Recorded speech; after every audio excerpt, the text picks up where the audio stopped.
But first to the fallout from our story last night on how the civil war in Syria has sparked violence on Australian streets.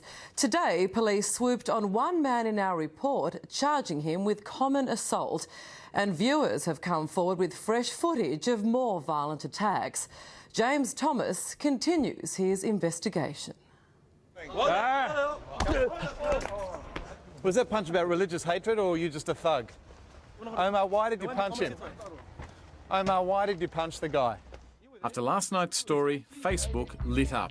Many shared the view that Omar Amouche, a devout Muslim, had brought his own religion into disrepute. 31-year-old Omar was charged today with assault after punching Jamal Daoud in front of our cameras. His coterie of fellow travellers arrived early at Bankstown Police Station, first to strategise their exit, then to stand shoulder to shoulder with their big man. A lot of Muslims have said that you've brought shame upon their religion by the way you behaved, Omar. Omar? Omar and some of his cohorts were accused by Jamal of using the Syrian war to inflame sectarian tensions in Australia. If they don't like this country, they should go to Afghanistan, Saudi Arabia, wherever. But here, Australia, this is democracy. You can't intimidate people in the middle of the day. You can't punch people in the middle of the day. We spoke to a number of people that were too afraid to actually talk on camera. A female journalist who received death threats because she was a Shiite. The family of Ali Ibrahim, who was shot 3 times because he was allegedly a supporter of President Assad. And numerous business people who wouldn't talk to us because they feared for their lives as they'd been threatened because of their religious affiliations. We are looking at a very small minority of people doing a very small minority of acts, but something that hasn't happened before. And it only takes a couple to create that sense of angst and anxiety amongst the community. Joseph Wakim founded the Australian Arabic Council. He worries about the impact the war is having in Australia. Some of that have decided to take the law into their own hands, as if there is no frontier, no boundary between the war in Syria and the war in Australia.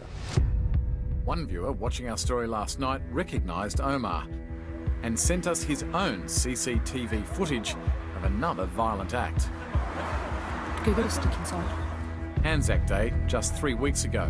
This quiet street in Western Sydney is about to erupt. 15 guys came and attacked him. Look at that. Terrorist. What are they doing living with the general public? They don't know. They're uncivilised, uneducated. What are they doing?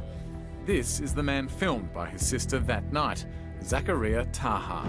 Do you want to go and help instead of standing here videoing your poor brother on the ground? They're very violent people, very violent. Zakaria and his family live next door to this man, Bilal Khazal.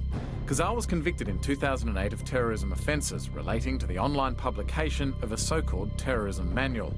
He was freed on appeal, but the High Court recently overturned that and is back behind bars. The trouble began, says Zachary, when the neighbours accused him of putting up cameras and working with ASIO to spy on him. The cameras are for safety purposes. We had a lot of robberies around the area. Our cars been stolen, and it's helped police to identify perpetrators that gone into our cars and to identify them. Zachary claims that Omar Amouche and his friends are followers of Khazal's and that now they're targeting him and his family. The worst, they said they're going to bomb my house, firebomb it. They said they're going to rape my sisters. Yeah, and they wanted to shoot us and bash us, which they did. They carried that through later on. How old is your brother? I need details for the ambulance. How old is he? Zachary, his younger brother, 3 younger sisters and their mother are all Sunni Muslims. But Omar and his gang appear not to care, constantly abusing them for being Shia, which they're not. They got it in for us, just like they've been intimidating us all that time. I guess that's what they suspect us, you know. They kept saying that we're Shiites and infidels. We say we're Sunnis, they don't care, irrespective of what we say to them. They're making us out as we're infidels. Does it have to come to this? Does it have to come to this? Someone's paralysed or killed?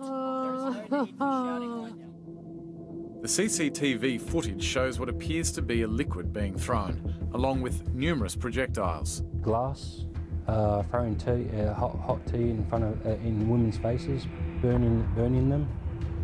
At around 11:30 p.m, after more than 3 hours of antagonising the family, the night took a turn for the worse.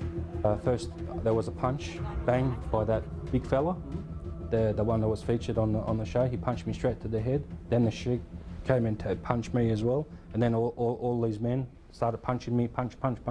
I'm going like this, trying to defend myself like that. In the aftermath of this violent confrontation, reason was abandoned in favour of desperation. That's our faith in the law now. Nothing. It was a build-up to it. Of course it's going to happen. Despite the 5 police vehicles and at least a dozen officers attending this assault, no one has been charged.